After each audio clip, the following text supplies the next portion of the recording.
Welcome everyone to Tales from the 90's. Sorry about the funny, strange opening here, but I just filmed the commercial watch along for this episode. I'm still laughing about the number that I called at the end. You'll just stay tuned, you'll see. Anyway, welcome to Tales from the 90's. We're going back to July of 1992 for episode 21. Let's go.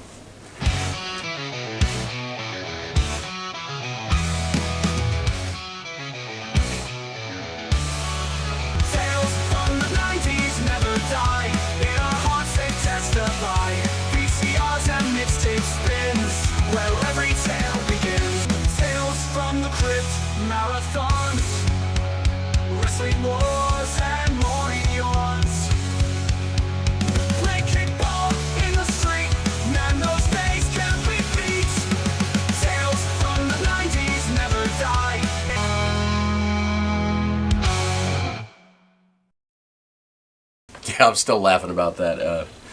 Anyway, July 1992. This is our third trip into 1992. And strangely, I pick everything at random. This is our third week in a row with a July month. First was 97. Last week was 1990. This week is 92. I was 8 years old at the time. And just, July being the summer, finished first grade. We were living in Mount Carmel. And we had just met Marky Foe. And I will talk about that again because I've talked about it once, but in case somebody's new, I'll talk about that again. But first we want to start off with Tales from the Crypt. And speaking of, I just got, if you've seen one of my previous ones where I got volume 1 of the archives of Tales from the Crypt, this is volume 2. I haven't actually looked through it yet, but I mean there's some just like, it's a reprint of the Tales from the Crypt comic books, in a little bigger form, because they're in this book form. It's like a paperback, but it's it's bigger. Obviously, it's not a little small paperback, but I mean just some great artwork on here and in here, and it's not just the artwork; it's the full stories. But should we? I'm going to talk about Tales from the Crypt that was happening at this time, and then we'll go a little bit through this. Season 4 was happening at this time. They were in episode 4. And the first one was Seance. It was originally from the Vault of Horror comic book, which had, of course, the Vault Keeper, number 25. And it's about con artists that try to swindle money out of some guy, and then they ended up accidentally killing him before they got the money. So they're like, how can we still get the money? So they decide, I guess his wife is weird, they decided to do a seance where they, contact him from the dead, and, they had it all planned out where they were going to, make it sound like he was like, give them the money, and it was working, but then all of a sudden he really shows up from the dead. So yeah, major backfire and major death. Next is Beauty Rest, another Vault of Horror. See, one thing about Tales from the Crypt is, by the way, if you're new to this podcast, I cover all kinds of stuff. We're talking about Tales from the Crypt, which is my all-time favorite TV show. All-time favorite comic book. All-time favorite everything. But obviously it inspired the name of the podcast. But anyway, going through the TV show, just sometimes I forget that people are new here and not completely up to speed at everything I'm doing. But we're going through the TV show, like I said, season 4, Beauty Rest from the Vault of Horror number 35. And like I was saying, a lot of the episodes they didn't take from just the Tales from the Crypt comic book. I mean, obviously that's the major name from it, but it was EC Comics, and all their horror or crime comics, some of their science fiction ones, just the EC Comic family. Anyway, Beauty Rest is about an older model. It's kind of getting passed over by younger people, and she's got a younger roommate that she lives with is also a model, and she gets this job that she really wanted, so she flips out and decides to kill her and take her spot. We're like, well, which kind of reminds me of another episode of Tales from the Crypt with John Lovitz in it, where he's an actor and he ends up killing somebody to get a part, and it's not a part he wants. Like this, it's not a modeling job she wants. And it's not some regular old Miss, America. It's Miss Autopsy, 1992.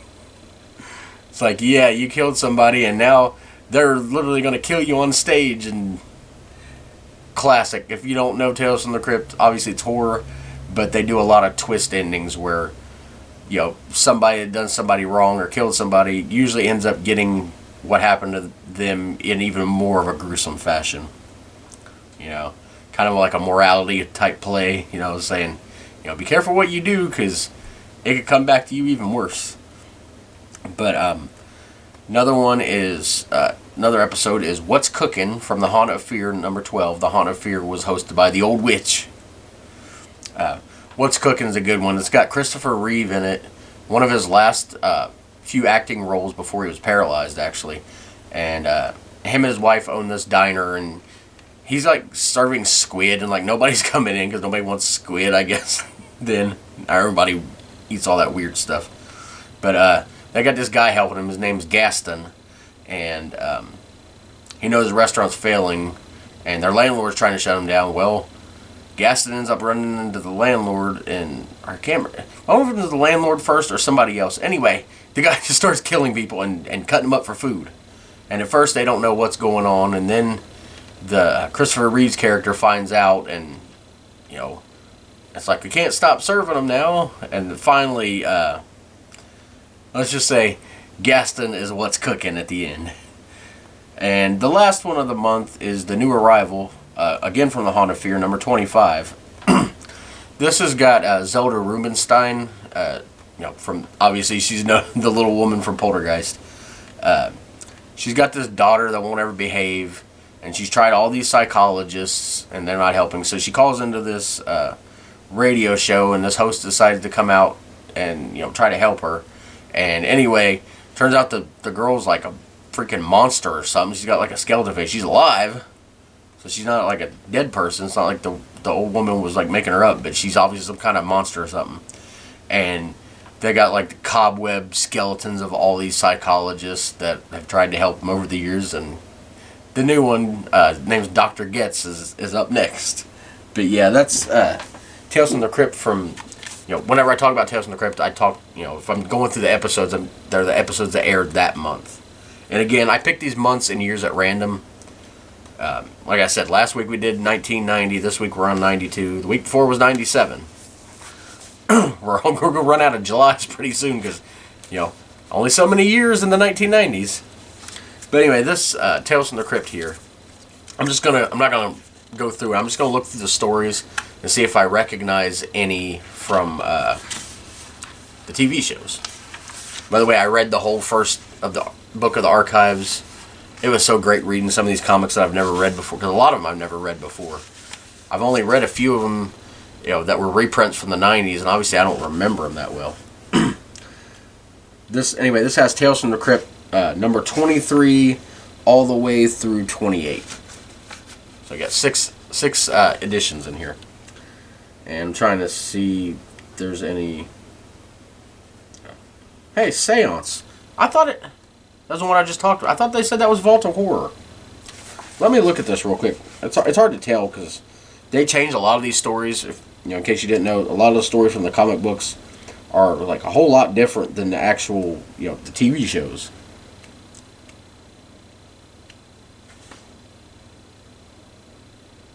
I think this is I think Wikipedia got the wrong what it was from. So anyway, that's kind of cool. The first episode of this month is in this comic book, Seance. Let's see, anything else? Judy, You're Not Yourself Today.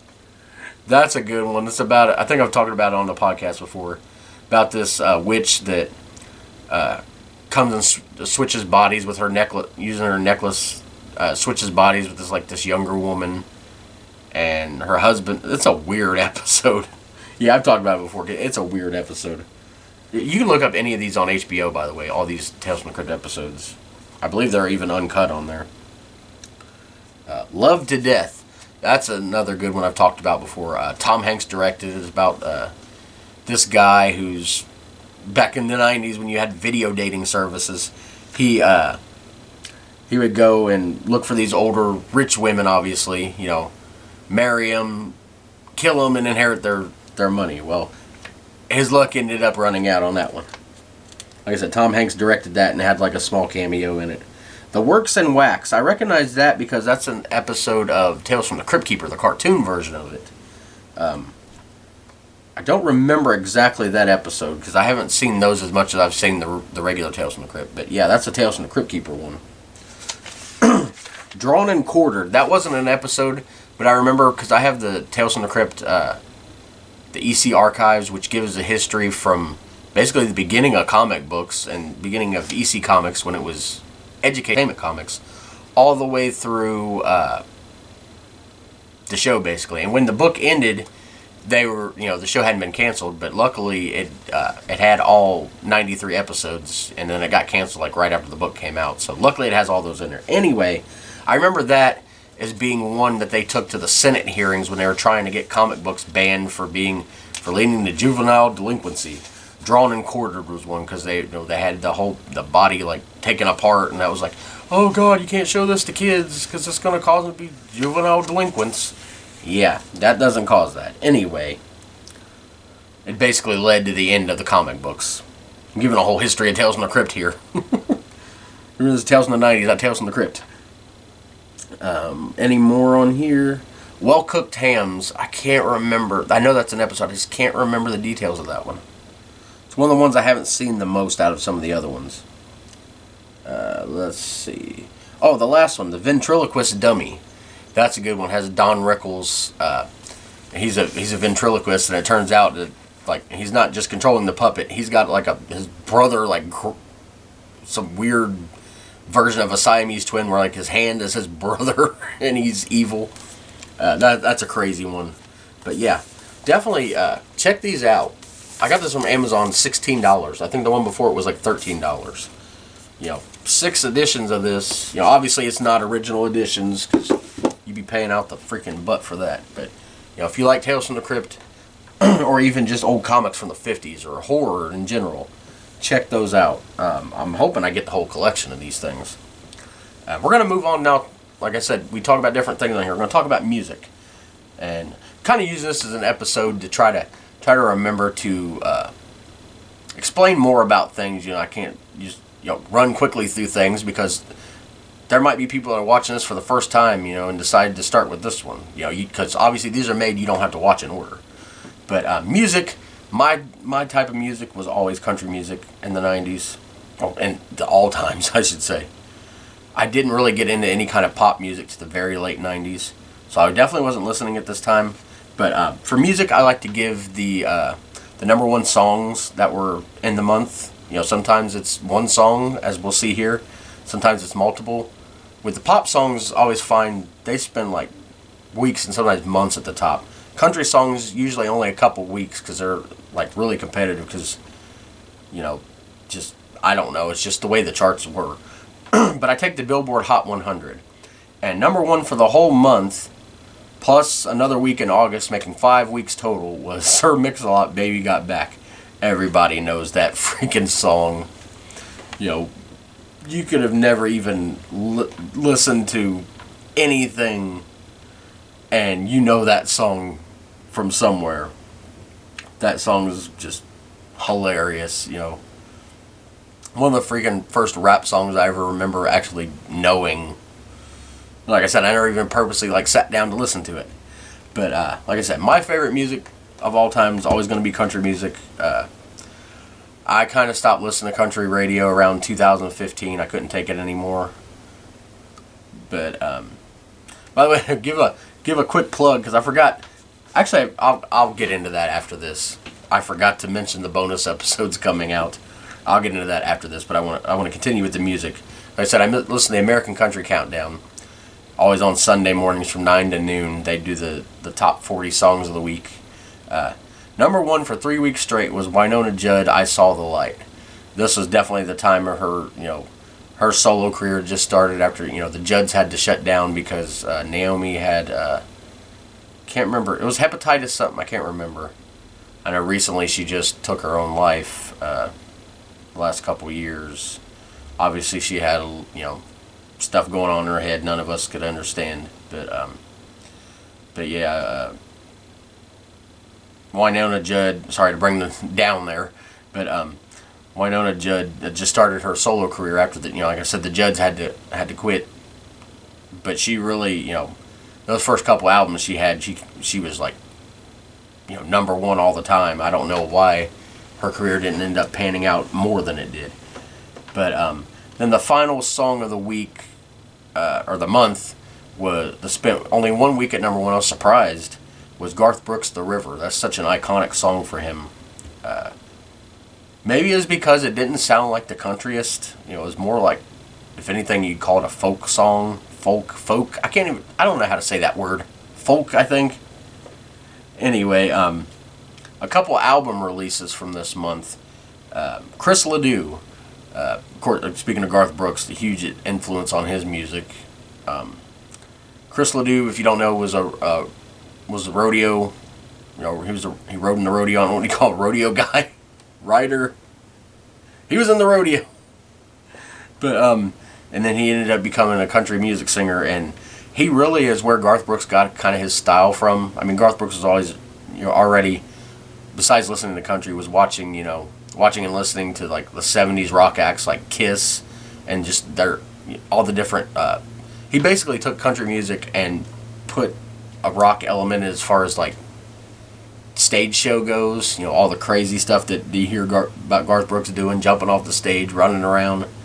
Chris Ledoux was doing that first, and that's kind of what inspired Garth Brooks. Anyway, all that to say, the album that came out this month for him was "What You Gonna Do with a Cowboy," which, of course, that song itself, he did a duet with Garth Brooks. Really, really good song, really funny song.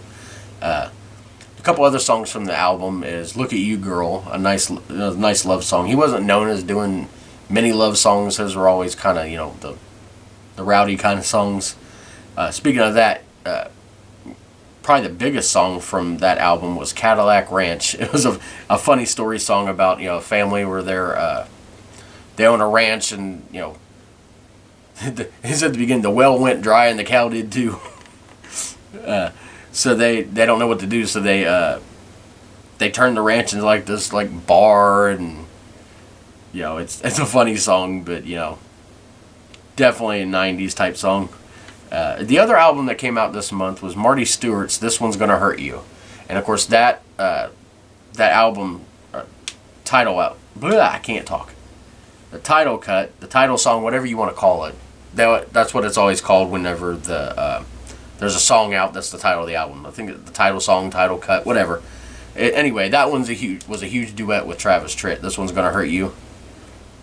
And then another good song on the album that he had some success with was "High on a Mountain." Both really good songs there. Check those out. And like I said, I was talking about music, and it made me completely forget a new project I'm starting. It'll be out on Fridays, except when I'm at wrestling. I won't put it on then because I'm at wrestling. Even though I upload stuff early and have it scheduled, those will probably be either Thursday or Sunday. But anyway, it's Friday night karaoke. It's where I take a song. I start with a song, and if you want to suggest something, I'll start with any suggestions you guys give me. And then, you know how YouTube does its next, give you all the suggestions of what to watch next.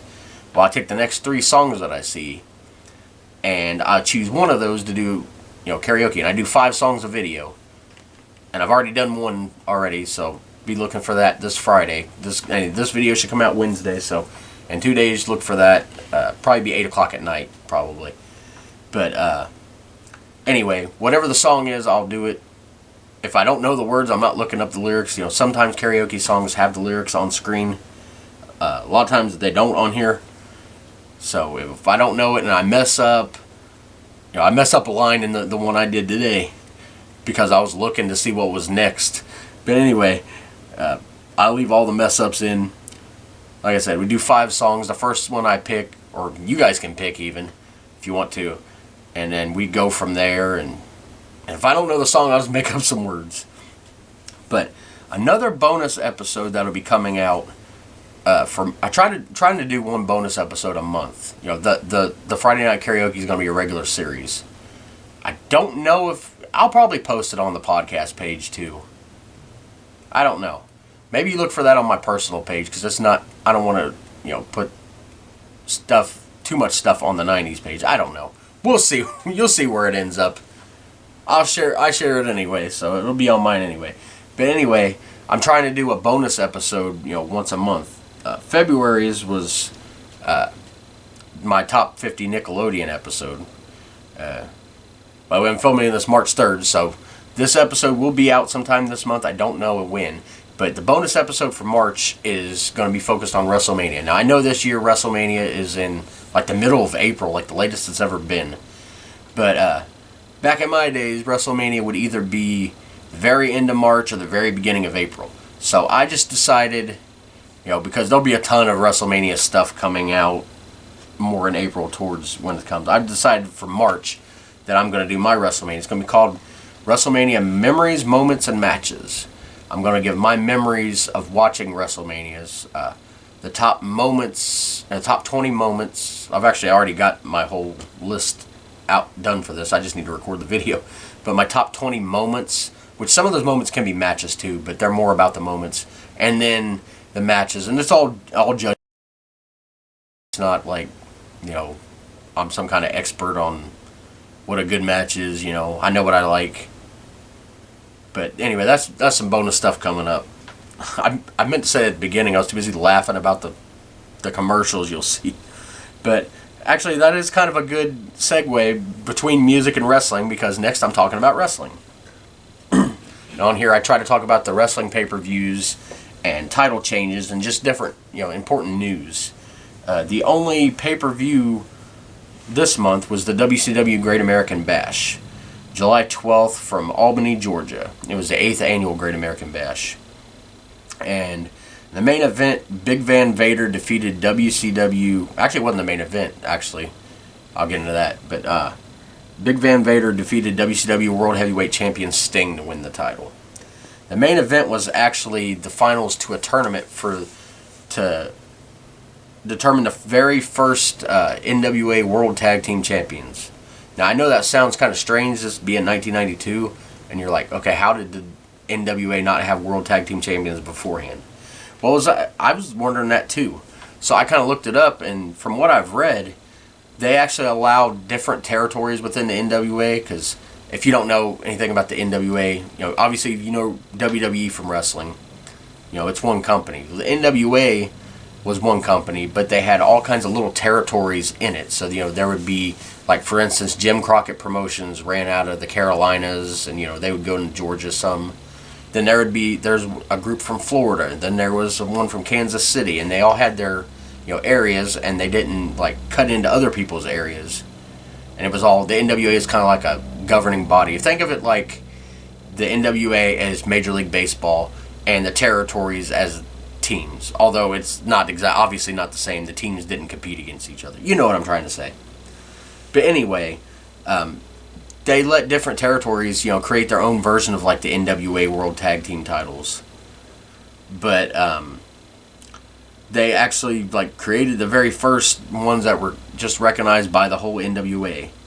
And there was a tournament that started on TV, and then 3 rounds of the tournament took place at the Great American Bash, and then the main event, the Miracle Violence Network, which was Terry Gordy and Dr. Death Steve Williams, defeated Dustin Rhodes and Barry Windham to win. And they were actually the WCW Tag Team Champions at the time, so they kind of unified those, and they would just go on to... they ended up beating the Steiner Brothers on July 5th of that month to win those titles. So yeah, they were double champions, and then they kind of merged them. But yeah, that was WCW Great American Bash. Obviously, I'm not going to give the whole thing. This isn't a wrestling review page. I'm just trying to give highlights of everything here. The title changes, though. July 14th, this was ECW's first year as a company, back when they were just Eastern Championship Wrestling out of Pennsylvania, before they were Extreme. Jimmy Superfly Snuka defeated Johnny Hotbody to become ECW's first ever 2-time world champion. And of course, it wasn't a world title at the time. Later it became one, so I just call it the world title. July 31st, WCW deactivated the WCW United States Tag Team titles. Dick Slater and the Barbarian were the last champions. Probably because of that, the NWA World Tag Team title and the 2 titles merging together. But yeah, there used to be a lot of other, like I said, the World Tag Team titles, United States Tag Team titles. There was regional, like state tag team titles. Just a lot of different tag team titles they used to have, everywhere, and WCW was really trying to consolidate everything. Brad Armstrong defeated Scotty Flamingo for the WCW light heavyweight title, which didn't last very long, and then they brought it back as a cruiserweight title later on. Not the same title, but I mean, same. I don't know what the difference between a cruiserweight and light heavyweight is, weight class wise, but in wrestling it don't really matter. The WWF on July 20th, the Natural Disasters, which were Earthquake and Typhoon, they defeated Money Inc., which was $1 Million Man Ted DiBiase and IRS to win the WWF Tag Team titles. And another note of wrestling, on July 1st, Edge made his pro wrestling debut. I know he's going by a different name now in AEW, which I do not watch. But obviously Edge, Hall of Famer, legend. But yeah, that's a little bit of wrestling there. So now we're going to talk about Marky Fo. Like I said, let me backtrack a little bit. I'd said earlier I finished first grade. I was completely wrong on that. That was the month, or the last week's episode. I'd finished third grade. Because there's no way I finished first grade at 8 years old. I didn't fail that many times. I only failed 7th grade once. Anyway. We were living in Mount Carmel, which is in Claremont County in Ohio, which is, a county over from Hamilton, which is where Cincinnati was at. That's where I was living at the time. We were living in these apartments. It was me and my mom, my brother Josh, and my brother Travis had just been born 5 months prior, so he was only 5 months old. But, yeah, we were living there, and anyway, my mom went to, I think we probably stayed with Granny or something, who lived in the same county. She lived in Newtown. Granny and Pavel Jesse. But anyway, my mom, because she never left us alone, especially when I was that young. So I know we had to have been at her house, because unless we had a babysitter, I can't remember. If you remember, Mom, let me know. I can't remember if she probably don't know. Anyway, she went and met this doofus named Marky Fo. That wasn't his name. Anyway, she met him at a bar, which is kind of explains everything you need to know about him. He basically lived in bars. Like, he had favorite bars and knew everybody at, multiple bars. That's how much of a drunk he was. But, his name was Mark. He's actually my brother Clinton's dad. And, the whole backstory is, I don't remember why we call him Marky Fo. It's just something we started calling him. Not to get into too much here, but he was an abusive stepdad. And, just joking about that time is kind of how I deal with it. I don't ever really get upset thinking back about it. Like seriously, even all throughout this podcast, talking about him and the funny crap that happened during those times, I never once got upset. I know a lot of people out there that go through abuse that handle it in different ways. I'm just glad that I handle it this way. Genuinely, I'm not just faking it. I really do, it's in the past, and at the time it was horrible, but now, I just think of all the funny stuff and make fun of him. And anyway, she'd met him, and then I guess they started dating, but it was a few weeks before we met him, and she's like, "You're gonna meet my new boyfriend Mark.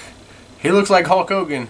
Well, the bald part and the tall part, but he looked like Hulk Hogan ate Hulk Hogan. He was a fat truck driver, and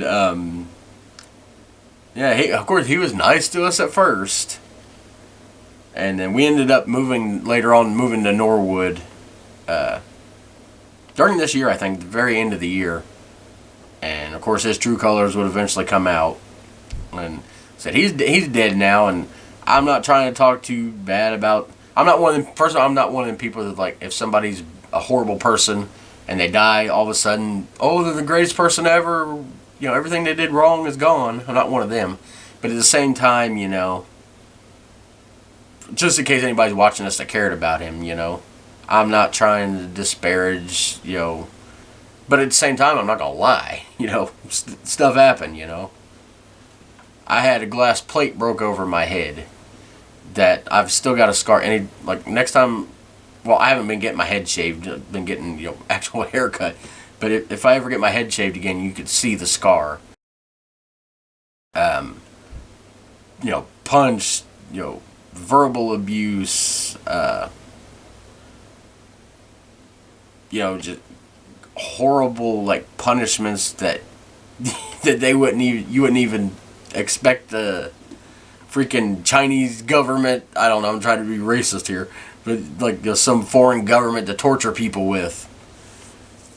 Just some of the punishments he came up with, and you know. But like I said, you know, I'm trying to drag it down with talk about, you know. But if it's important to me, I'm gonna talk about it here on the podcast.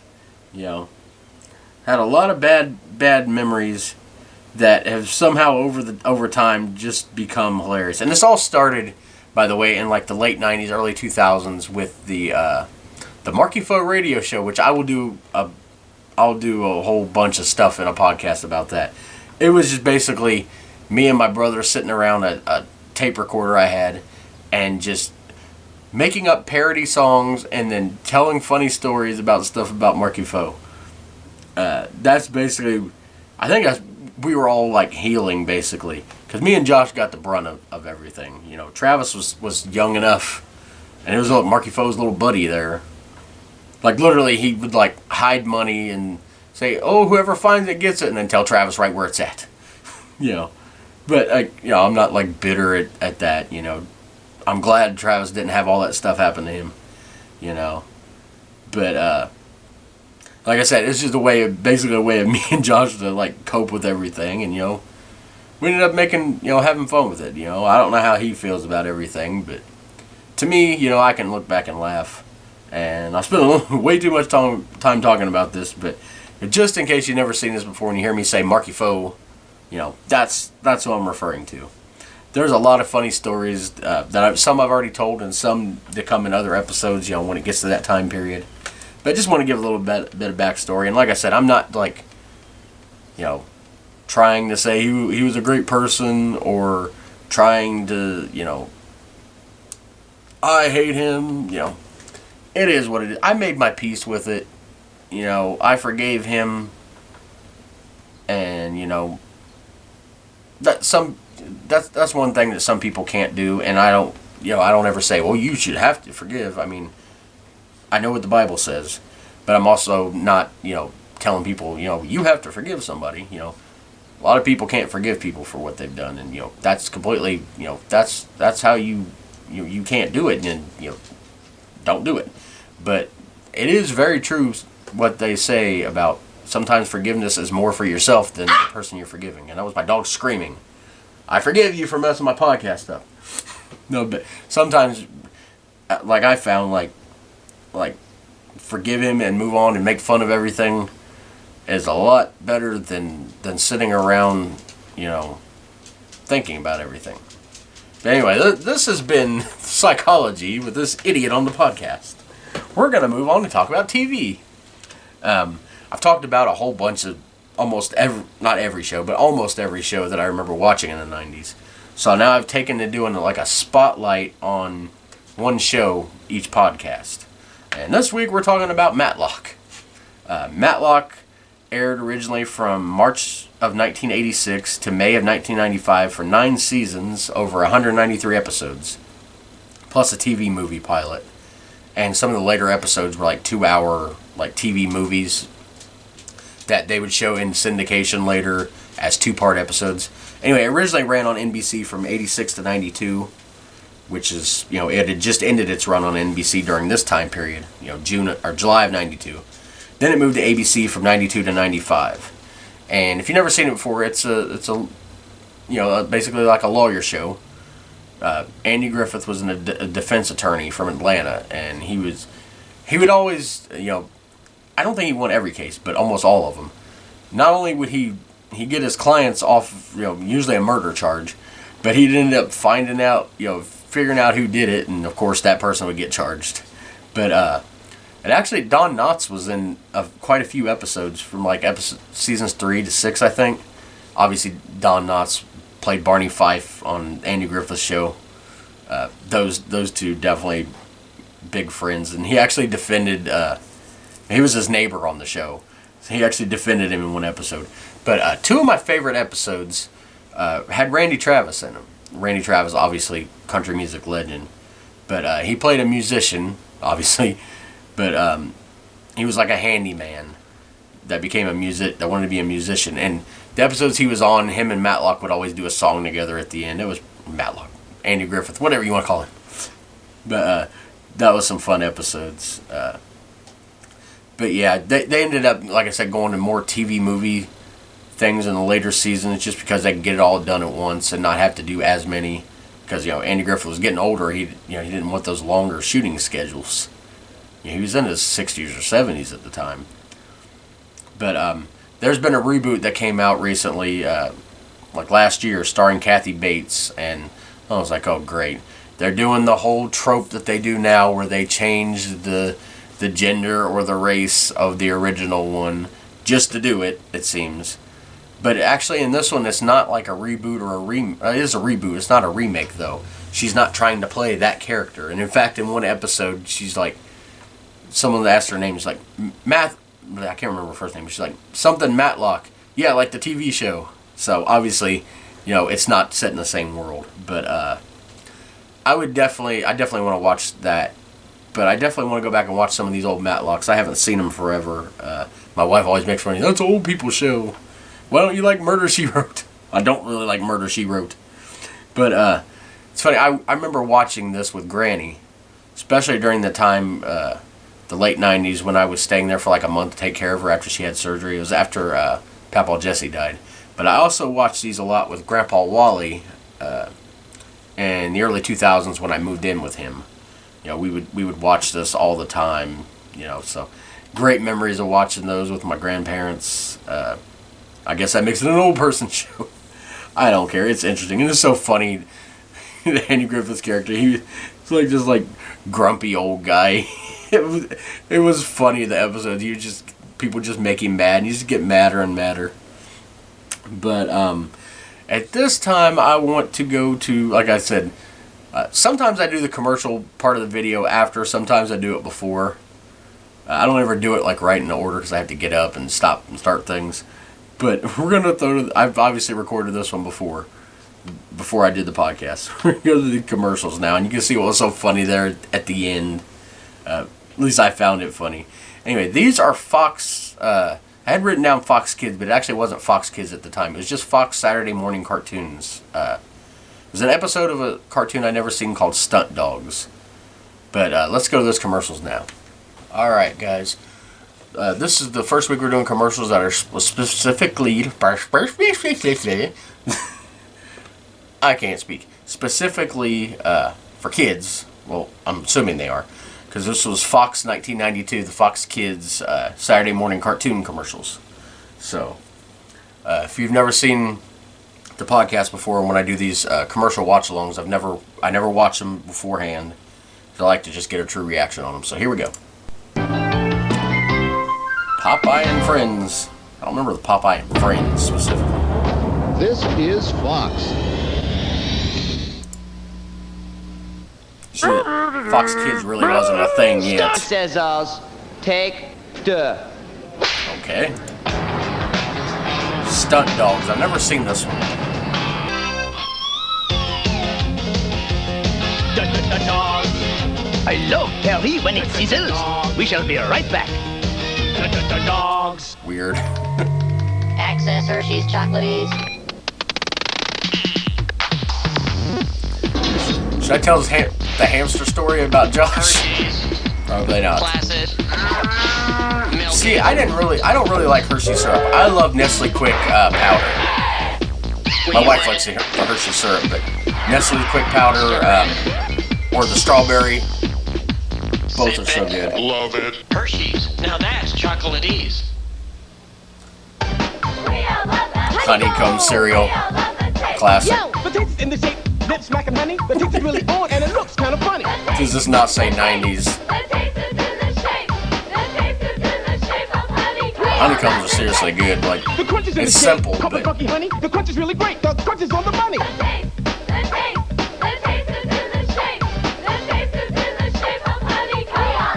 well, I hope that song don't get stuck in my head all day. Complete breakfast. Hi kids, Super Dave here to Super tell you Dave. about an electrifying hour of television. X-rays! Get your X-rays! You'll never want to Classic miss. X-Men cartoon. First experience 30 mind-blowing minutes with those mighty mutants, the X-Men. Then it's time for thrills, chills, They are starting to launch. and unbelievable spills. Oh, watch me, Super Dave. When and where? I don't have a lot of X-Men, Saturday memories morning on Fox. of Super Dave. I remember it, but I don't have... Barney. Now, Barney, that lovable purple dinosaur, is available on home video. It's a collection your preschooler will love. Offered only from Time Life Video. Oh, I remember these so much. Call this toll-free number now so your children can have their first Barney video. Probably shouldn't call this number. It's probably a number that Then every other month only or so, adults your should child listen will to by receive now. Who other knows? fun Barney videos, like Playing It Safe and Be a Friend. That's what I'm going to do. This And video, if I'm you going to with call your the number and credit order card, Barney you'll and receive see a what we free get. Barney in concert audio tape It may have to be featuring your edited. child's favorite Barney songs. I love you. You love me. Let's hang Barney. Oh, we can't say that. Here's how to order. To receive the Barney and Friends Caring Mean Sharing video for $9.99, call this toll-free number. Use your credit card and receive a free Barney audio cassette. Call now. Let's all hold hands. I'm actually going to call that at the end just to see what Welcome we get. back. I love Perry, where the only thing sane is the river. Dogs. That looks like a weird cartoon. This is bad year. Well, stay tuned to the stunt dogs. I'll give you $5. Ooh, what am I saying? Dogs. Okay. Twix. Just look at this place. That stupid left and right crap is annoying to have these days. This is how exciting life would be if everything in life was as exciting as Twix. We got like 6 different fonts there. What is this, a wrestling flyer? Chocolate, together with a cookie crunch that goes snap. For the last time, turn that music up. One of life's great kicks. Of all the commercials packages that I've watched for this podcast, this is the most 90s. Micro Machines. Man, I love those. We're deep behind enemy lines with micro machines. F-15 Eagles and A-10 Warthogs are taking off from the battle zone. Hot Wheels still exist. I don't think Micro Machines still exist. Apache They're choppers and tanks are actually really bringing cool. I in new never troops had this and set. meeting with heavy resistance. Always But had our just micro cars and machines stuff. forces are victorious. Yeah! Now available Battle Zones Field Command playsets. Micro Machines Battle Zones playsets and vehicle packs. And that and figures, voice in the each sold commercial is so separately. You like put them together. familiar from thousands of The commercials. unbelievable in the 90s. bee guy wants to be Ah, your guide to an Beetlejuice. outrageous world of funny ghouls and riotous Made my laughter. top 50 list of Join Nickelodeon. Beetlejuice next on Fox. Obviously, it was on Fox before then. The Sound System promo! For adventures that'll blow you away. Tiny Toon Adventures. If I don't get a kitty, it's my obsession. Elmira's Elmira. outing at the Wild Animal Park. You need a tune-up! It's fierce fun. And a strange hitchhiker joins in on the Pig Family adventure. What the heck? As the thrills continue on the all-new Tiny Toon Adventures, How I Spent My Vacation, later today on Fox. Yeah, this is If you're before they getting called bored it with Fox your hair, Kids. you should try Topsy Tail, the incredible hair fashion I tool that vaguely creates remember exciting this. new hairstyles in Commercials for seconds. this. Obviously, I It's never had so it. easy. If you can make a ponytail, you can Topsy Tail. Simply place the Topsy Tail in the center of the ponytail. Yeah, let I hair through definitely the remember loop these and commercials on pull all for the a time. beautiful new look. And with the same basic steps, you can create Here's a dozens piece of of metal dazzling we'll sell you styles for every $20 occasion that in you no can time. just It's all make right out here of a in coat Barney hanger. Guide. Topsy Tail works on any hair type. Kids love Topsy Tail too. School time, playtime, anytime. It's even great for shoulder length hair. Now for less than the cost of one visit to the hair salon, you can order Topsy Tail, complete with $13. glamour guide for just $12.95. Order now and See, we'll also the send you glamour secrets. guide don't come with a coat hanger. Oh, back to the stunt dogs weirdness. And now, back to the Stunt Dogs. Dogs. The dogs.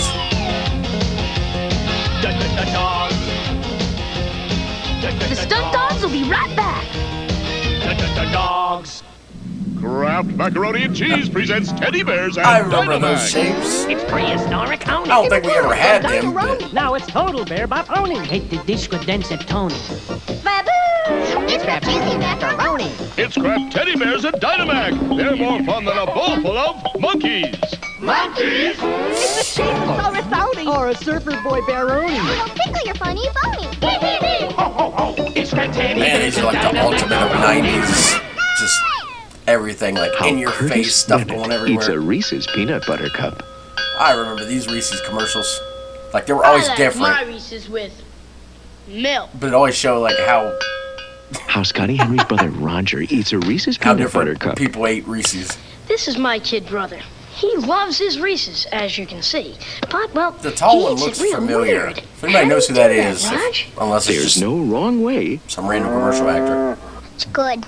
to eat a Reese's. But the best way is Carter a Rudy Reese's had egg. a little accident with his dad's new car. You didn't use an abrasive cleanser on it, did you? Shaky ground. No. And all Have you ever heard of that show? Sunday. I did it all by myself. It's potty If your time. child is learning to use the potty, just about to start, or perfecting good potty habits, It's Potty Time is a new videotape about potty training that your child will want to watch over and over. Teaching your child to use the potty is often a stressful time. Hi, I'm Dr. Barbara Howard of Duke University Medical Center. Well, they took going to the bathroom serious, so they got to bring in the It's designed to be a fun medical and director entertaining of way Duke to show your University child all to the show your steps kid that how to you go to the need to bathroom. Children love watching this film and copying what they see. It's a great way to help them learn to use the potty. Your children will enjoy this video, and you will too. Call now to order for only $19.95. 1-800-553-5365. Parents will find this video a wonderful gift. Please have your credit card ready for faster delivery. And call now, 1-800-553-5365. Yes, I'm calling this number too. We're going to get us some Barney tapes, and we're going to get us some potty chairs with the free guide. Although the guide's included in it, so is it really free? Yeah, that's right. The stunt dogs are back. But just Well, if I was wait a minute, parent gotta and make I a had to phone hear call. this song Hello? 10 times a Is freaking this commercial break, Intercontinental Airlines? Incontinental. Yes, I'll hold. I'd go nuts if I had to hear that stunt dog Hello? song over yes, and over again. Yes, I need to book 5 flights from Paris back to the United States, please. Yes, there'll be 5 people. One will be carrying a flamethrower. Is that a problem? No, it's not dangerous. There's probably She's some a of you out here professional. with like very True and fond true, I'm memories of telling you. stunt dogs. No, nothing will happen. One more question. Do you have extra wide seats? Because they do take up a lot of shoulder room, but not much leg room. They have very skinny legs. Yeah, you can book that under the name Stunt Dogs. That's dogs with a W. And the S just makes it plural. I gather the stunt dogs were in France, or this episode they were in France.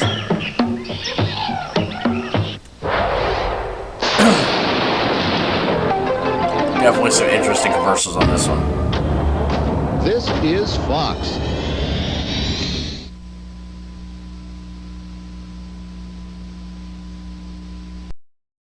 We are going to get us a Barney tape, and we're going to get us a potty chair, and we're going to learn how to go to the bathroom. We're going to watch Barney and listen to him. This could be a disaster here. This could be completely edited out because it can't make air. If you remember 900 numbers, I'm not even talking about those, but obviously those. But like for wrestling, the WCW hotline, and there was all kinds of hotlines. But the 900 numbers, those don't exist anymore. But anyway, we're gonna call this Barney. We're gonna call Barney. If I hear Barney start talking on here, I'm gonna freak out. Nothing. Either people were busy ordering Barney, or that number's not in existence anymore. So, no Barney. I may edit this whole thing out if nothing comes up. Anyway, we can't get Barney. Maybe we can order us a potty chair. I have a grandson. He'll need to learn how to potty train someday. Maybe this free guide and the potty chair will help. Weird ringing. This call may be be recorded for quality assurance. Well, that's fine. We have a special promotion today for select callers. Okay. If you are over 50, please press 1 now. If not, press 2. I'm pushing 2. Hello and congratulations. Just for calling today, we're offering you a free medical alert device. You know, it's the little life-saving button you can wear around your neck in case of an emergency. So they're saying if you watch these commercials, you're old enough for freaking life alert. I've fallen and I can't get up. And I said I wasn't over 50 and they're still giving it to me. Don't wait. Press 1 now or remain on the line for additional options. Again, press 1 now to claim your free device or remain on the line for additional options. I'm going to get it. Please hold. Yes, hi. Thank you for holding. My name is Luna with the Medical Alert Center. I was looking for the potty chair. With our... Yes, hello, sir. Do you have the chair? I'm sorry, sir. She ain't got the chair. Well, dang it. But anyway, if you call looking for a potty chair from the 90s, they consider you old and you get life alert. I've heard it all. And I'm still hoping Barney picks up later. They're kind of busy. As you can see, the first number I called with Barney was unsuccessful. It was just a busy tone, but not really a busy tone. You can tell that's not in order. The second one, the freaking life alert or medical alert thing, basically saying if you're calling this number from the 90s, then you need this now. I have not fallen and have not been able to get up. I've been able to get back up. Anyway, we are going to go into sports right now. This being my third month in a row doing July, obviously right in the middle of baseball season. The National League leaders, and this is when the National League was still in the Western and Eastern, where the top two teams, or the top team from each division would go into the, to face each other to see who goes to the World Series. Just 4 teams made the playoffs, basically. But the leaders at this time were the Reds and the Braves. And the Reds were only a half a game ahead of Atlanta. And, Atlanta would go on to lose in the World Series to Toronto Blue Jays. So obviously they overtook us. The AL leaders at the time were the Blue Jays and the Twins. Like I said, the Blue Jays won that year's World Series. Players of the month for July of '92 were Brett Butler and Edgar Martinez. And the pitchers of the month were Tom Glavine, obviously legend there, and Kevin Appier, I think that's how you name Appier? I think it's Appier. But being July, it was the All-Star game. The American League beat up on the National League. I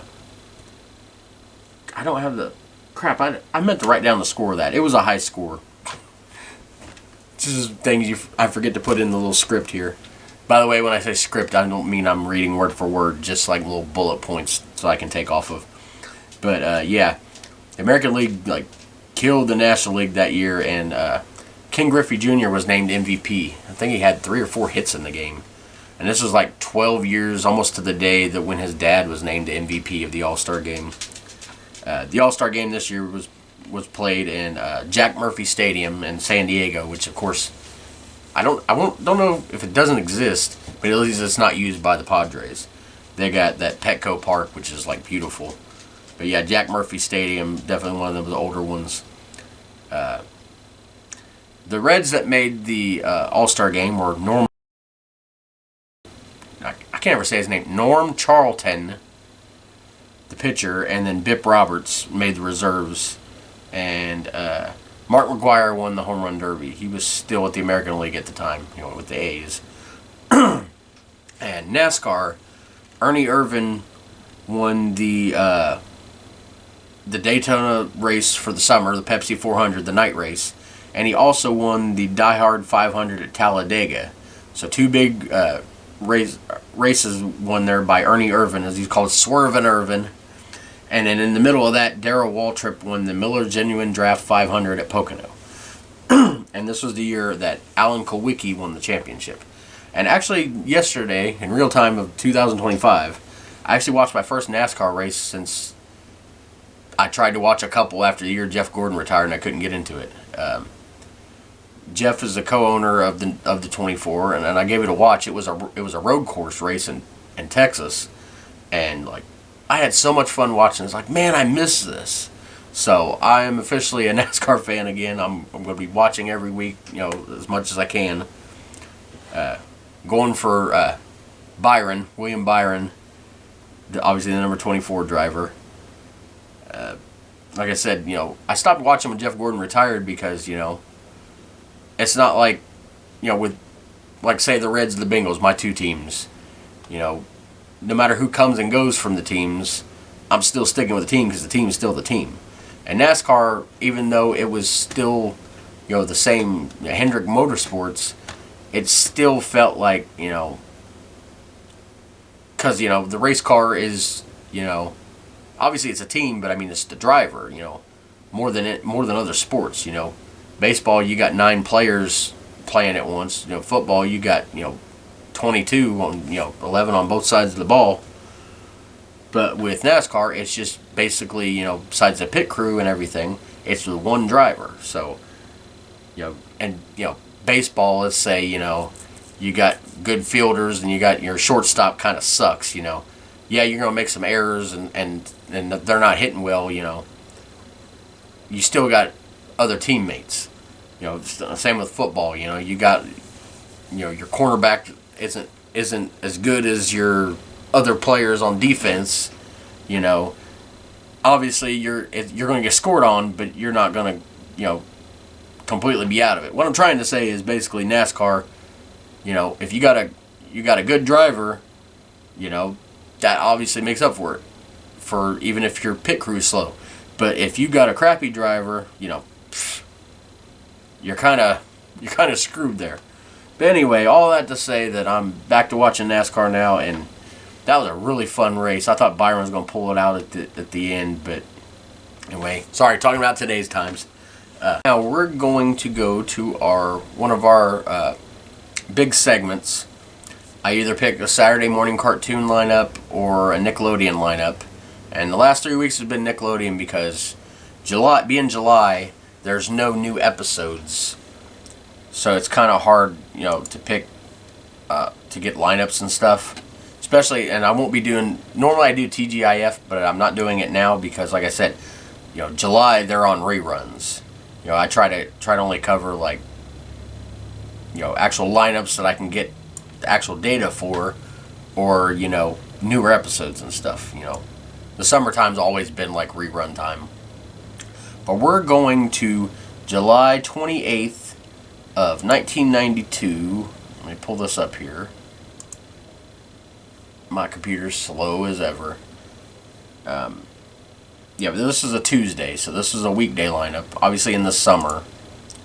And I found, like I said, last couple weeks I've been talking about, I found a new source for this stuff. It is, they actually list from midnight to midnight, which obviously means they include some of the Nick at Night stuff. So I'll be talking about that starting right at midnight with Mork and Mindy. I don't think I've talked about them on here before. I've not seen the whole thing, but I've seen a bunch of episodes. Obviously, Robin Williams is an alien. That is a classic show. The Many Loves of Dobie Gillis. Never seen that. I had Bob Denver, who played Gilligan. Then we got a bunch of other shows I've never seen here. The Patty Duke Show, Donna Reed Show, America Tonight. Not trying to disparage those. I just never seen them, so, I'm not going to sit here and pretend, oh, I remember this episode. Again, with these lineups, I try to give some thoughts on it and not giving a whole series overview, or I've already been talking too much as it is. The Adventures of Superman was next, and I don't know if I've seen this before, or even what year this is from. I believe it was 50s, 60s? Anyway, the next is the Dick Van Dyke Show, which I didn't really watch much. Get Smart and Dragnet, both crime shows. Obviously, Dragnet and Get Smart. They based basically Inspector Gadget on it. I believe the voice of Inspector Gadget was also on. Was it Get Smart? I believe. I can't remember his name now. I talked about it when I did my bonus episode. But yeah, Inspector Gadget was heavily based on that. 4:30 a.m. Alfred Hitchcock Presents, one of my all-time favorites. Of course, it's a horror, sci-fi. There's more horror with Alfred Hitchcock than Twilight Zone was leaned a little bit more towards sci-fi, but they were both good. And at 5 a.m., Mr. Ed, the famous talking horse. That show was just absolutely hilarious. Then we got Nick News at 5:30. And then basically to start the Nickelodeon day, Nick Jr. basically. Well, no, this is a little bit before Nick Jr. Nick Jr. kind of started it like... Actually, they didn't have Nick Jr. right now, I don't think. Yeah, no, they did later. Okay, I see. Sorry, I'm kind of jumbled here. Anyway, 6 a.m., Mr. Wizard's World. I love that show. He, like I said, I've talked about before, he was like my Bill Nye the Science Guy. But I always prefer Mr. Wizard. Just learned so many different science experiments on there. And at 6:30 a.m., Danger Mouse. Never really watched that. 7, they had to put their Nickelodeon name on. Nickelodeon's Most Wanted, Yogi Bear. It was probably, from what I remember, I think it was just like remixing the old Yogi Bear episodes. Just putting the Nickelodeon brand on it.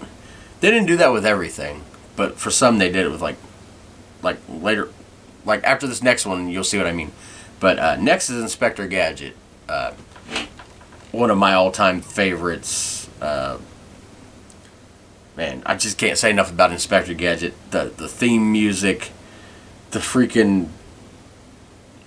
I don't know who's stupider, Inspector Gadget and all his bumbling around, and his niece and dog has to solve the cases for him, or the idiot chief that keeps giving him a message that self-destructs, and he always throws it back at the chief, no matter what the chief does.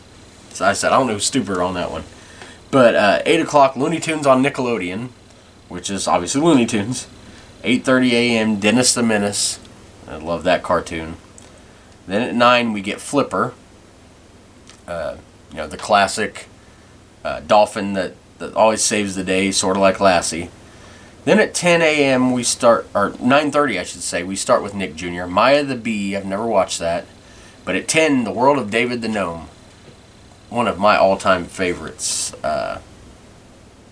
It was originally a Spanish cartoon.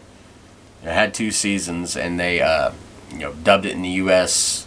and just some of the theme songs for these, they take you right back. You know what I mean? Like, you hear just a few notes of it, and your mind just starts like, oh, I'm back in my happy place. The Adventures of the Little Koala, I don't remember. Then we've got an hour of Eureka's Castle. This was a great show. It was sort of like a Sesame Street, Muppets type thing. You had Jim Henson's Muppets, like not the Muppets from that, but the same type characters. It was actually written and the characters were created by R.L. Stine, which I still find nuts. Like, I can't believe that. Eureka's Castle. It was sort of like a puppet show meets variety type show. But more aimed towards littler kids, because it was on Nick Jr. And then we get Sharon, Lois, and Bram's The Elephant Show, which Sharon, Lois, and Bram were like 3 Canadian singers, and there was a giant elephant mascot, and of course the song at the end, Skinnamarink dinky dink, Skinnamarink doo, I love you. Have to do it. Have to annoy you people, I'm sorry. Then we got Nickelodeon Lunch Break Theater. I don't remember that. It's only a half hour. I don't know what. It was Nick Jr., but it was probably like cartoon shorts. I don't know for sure. If I'm wrong, let me know. Nozzles, or Noozles, one of the two. I've never heard of it. The Little Bits, I never watched. Heathcliff at 2. Heathcliff. Love that cartoon. I love Garfield too, but Heathcliff is my all-time favorite of those two. Then we got Jeff's Collie. I don't remember that one. Then at 3 was Flipper again. 3:30, Looney Tunes on Nickelodeon again. 4 o'clock, The Underdog Show. Definitely love Underdog. One of those it made my list for Nickelodeon, but it was one of them ones that came out in like the 60s. with, you know, the classic way that like that show and Rocky and Bullwinkle kind of went the same, where you'd have your main story with Underdog, then you'd have some cartoon shorts in the middle, and then you would end up, you know, and a little bit of Underdog in the middle, kind of reminding you what you're there for. And at the very end, they resolved the Underdog episode. Basically like Superman, but a dog. Then we've got Nickelodeon Most Wanted, Yogi Bear again, Inspector Gadget again. And this is the time, this is called the, it's called the O-Zone? Yeah, it's called the O-Zone. I don't know what the O stood for. Anyway, they always have different periods of Nickelodeon. Like a Slime Time Live was a, you know, where they try different, you know, blocks of programming to get people to watch. But these started at 5 with Inspector Gadget, and then 5:30, one of my favorite teenage sitcom type shows, Hey Dude, the classic kids at working at the ranch during the summer, for Mr. Ernst, the guy from New York that all of a sudden he gets divorced and all of a sudden he's an accountant, but now he wants to go run a dude ranch.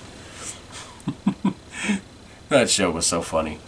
Then we get What Would You Do at 6? It's kind of variety show meets game show type thing. Mark Summers is the host.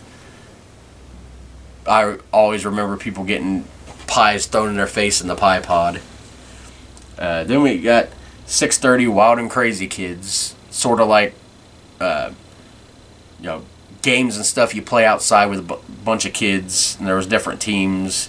Really, there was no prizes. It was just, I've said it before, I describe it as kind of like, you know, field day back in elementary school, when it'll be like the last day or the last week of the year, where you'd go out and do all these, like, you know, sack races, or, you know, different games you play outside, basically. I refer to it as like a game show meets field day. And at 7 we got Looney Tunes again. At 7:30, speaking of, like I was talking about before, Bullwinkle's Moose-O-Rama, which was Nickelodeon's title for the Rocky and Bullwinkle show. If you know the Mr. Peabody and Sherman, that movie that came out recently, that was one of the cartoon shorts from the Rocky and Bullwinkle show. And then during this time, Nickelodeon ended at 8, and we went to Nick at Night again.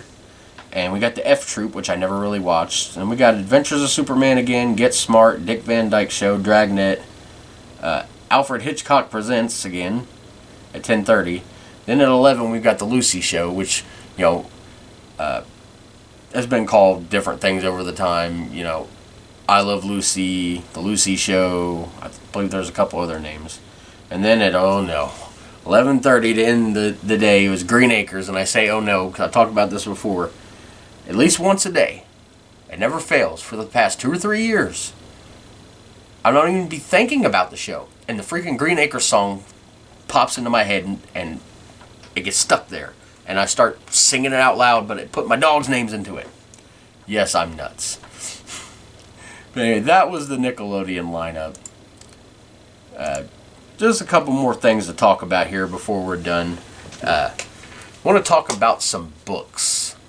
Because, you know, I talk about all this stuff that's on TV and stuff, but this was actually the very first 2 Goosebump books that were ever made came out this month. Speaking of R.L. Stine before with Eureka's Castle. Yeah, the very first 2 Goosebumps books came out, and a lot of people, if you're trying to guess what they were, you know, a lot of people more familiar with the TV show would be like, oh, it's The Haunted Mask, because that was the first TV show.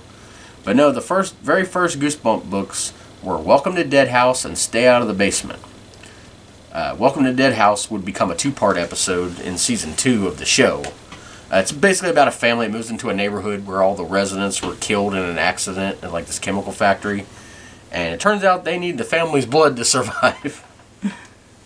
But I was actually surprised to learn that George Romero, famous for Night of the Living Dead, Creep Show, my favorite, you know, Dawn of the Dead, you know, the zombie movies, he actually wrote a screenplay for this book, but it was never actually made into a movie, which would have been really insane to see his take on this. And the second book, Stay Out of the Basement, it was another 2-parter in the series, but it came in the first season. And it was about a father that, like, he had all these plants down in the basement, and he starts acting really strange. And it turns out that the kids find out that the person they've been talking to has been acting really strange. It ain't even their dad. It's like a copy of their dad that's like a plant. They got their dad stuck down there. But yeah, Goosebumps is definitely... I've told the story about Josh and the Goosebumps, stealing the Goosebumps books before. But yeah, Goosebumps was a huge part of our childhood. Right up there with Scary Stories to Tell in the Dark, which I believe I talked about before, but I'll talk about again probably in a Halloween episode. But yeah, the very first 2 Goosebumps books came out this month. We are going to wrap up now. I just want to remind everybody about my Friday night karaoke. I actually did a watch along too. I forgot to mention of the Hey Vern, It's My Family album by Ernest. Ernest P. Worrell, Jim Varney, I should say is his real name. It was a special that came out in 1983. A tape that I watched over and over again with both my dad and my mom. Both together and after they got divorced. So many memories of that. Anyway, I did a watch along where it'll be coming out sometime soon. The individual segments, I should say, because I did the whole thing, but I'm not going to put it all into one video because I know that unlike this podcast, which is a long thing, I'm sorry it's too long, but more people seem to enjoy the shorter videos. So anyway, that's like 5 or 6 segments I did on that. They'll be coming out soon. But like I said, look for sometime this month. I'll figure out a date of when I want to put it out for the WrestleMania memories, moments, and matches. And then, like I said, Friday night karaoke at 8 o'clock. Join me as I karaoke crap fest my way through some songs. The first one went pretty well, so it wasn't too bad. I know there's going to be some train wrecks, I'm sure, and you might think my singing's a train wreck to begin with. But anyway, next time I see you on the podcast will be next week, obviously. We'll be going back to 1990. We were just there last week. But this is episode 22. We're going to September. This is our 3rd trip, actually, into 1990. I was 6 years old and started 1st grade. So yeah, I started 1st grade, and according to what I said at the beginning of this episode, I started 1st grade, so... I wasn't in 1st grade for 3 years. I just messed up. Anyway, this time, like I said, I was 6 and just started 1st grade at Mercer Elementary School in Newtown. I was living with Granny and Papa Jesse, my mom and Josh. Just the 3rd trip into 1990, and we're like episode 22. We're cranking right along. Have not missed a week yet. I've missed uploading one day. I had to upload on Thursday instead of Wednesday because of stupid Spectrum cable or internet. I don't have their cable anymore. I don't know how horrible that is. My dog's clawing at my leg, so he's saying it's time to go. Thanks for watching, whether you're watching here Facebook, YouTube, or listening on Spotify. Any other kind of content you guys want me to put out? Any kind of suggestions about this? Just anything you want to talk about. Let me know in the comments, and I'll see you next time.